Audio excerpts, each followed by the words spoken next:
ప్రధానంగా మన రాష్ట్రాల్లో లేదా దేశాల్లో ప్రధాన సమస్య ఏంటంటే వైన్ షాపులు, బెల్ట్ షాపులు ఇవన్నీ కూడా ప్రజల సముదాయానికి అందుబాటులో ఉంటాయి. కానీ దాని ద్వారా ప్రజలకి అనేక రకాల ఇబ్బందులు, ఆడవారికి చాలా సమస్యలు రూపొందిస్తూ ఉంటాయి. సో తమిళనాడు ప్రభుత్వంలో కొత్తగా రూపుదిద్దుకున్న కొత్త ప్రభుత్వం విజయ్ గారు ఇవాళ ఒక చరిత్రాత్మకమైన దేశంలోని ఒక నిర్ణయం తీసుకున్నారు. ప్రజల సముదాయానికి అందుబాటులో ఉండే ప్రాంతాలు, బస్టాండ్లు, రైల్వే స్టేషన్స్ లేదా స్కూల్స్, హాస్పిటల్స్ ఇలాంటన్నిటికీ 500 మీటర్లు అంటే హాఫ్ కిలోమీటర్ రేషియో దగ్గరలో ఉన్న ప్రతి వైన్ షాప్ని మూసేయాలని ఆదేశించడం జరిగింది. దీని ద్వారా రాష్ట్రంలో 717 వైన్ షాపులు మూసేయడం జరుగుతుంది. ప్రజలకి ఇబ్బంది కలగకుండా ఉండాలని, ప్రజల క్షేమం కోసం, భవిష్యత్తులో వాళ్ళకి ఎలాంటి ఇబ్బందులు జరగకుండా ఉండడం కోసం విజయ్ గారు ప్రజల కోసం ఈ నిర్ణయం తీసుకోవడం జరిగింది.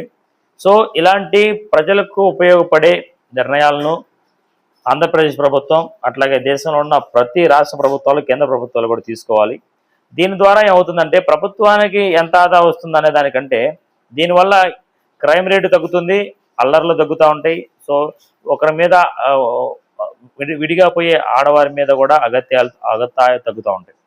సో ఈ విధంగా ప్రజల్లో మంచి భావాలు తీసుకురావాలి. ఇలాంటి చరిత్రాత్మక నిర్ణయాలు తీసుకోవాలంటే రాష్ట్రంలో పాలించే ముఖ్యమంత్రులకు ఎన్నో గట్స్ కావాలి. ఎందుకంటే రాజకీయ నాయకులు ప్రధానంగా చేసేది ఏంటంటే వారు ప్రభుత్వం మళ్ళీ ఇంకొక 5 సంవత్సరాలు రావాలి అనే ఆలోచన తప్ప ప్రభుత్వాలకి ప్రజలకి మధ్య ఉన్న ప్రధానమైన సమస్యలు ఏంటి, వాటి మీద ఎలాంటి నిర్ణయం తీసుకోవాలి, అలాంటి నిర్ణయం తీసుకుంటే ప్రజలు ఎలా రియాక్ట్ అవుతారు, దానివల్ల మన ప్రభుత్వానికి ఎంత మైలేజ్ వచ్చిద్ది అనే ఆలోచన ప్రభుత్వాలు తీసుకోవాలి. దాని ద్వారా మన రాష్ట్రంలో ఉన్న అనేక రకమైన బెల్ట్ షాపులు, అనేక రకాలుగా ఉన్న వైన్ షాపులు స్కూళ్ళకి దగ్గరలోనూ, బస్టాండ్కి దగ్గరలోనూ, ప్రజా సముదాయాలు ఉండే ప్రభుత్వ హాస్పిటల్కి దగ్గరలోనూ వైన్ షాపులు నడుస్తూ ఉన్నాయి.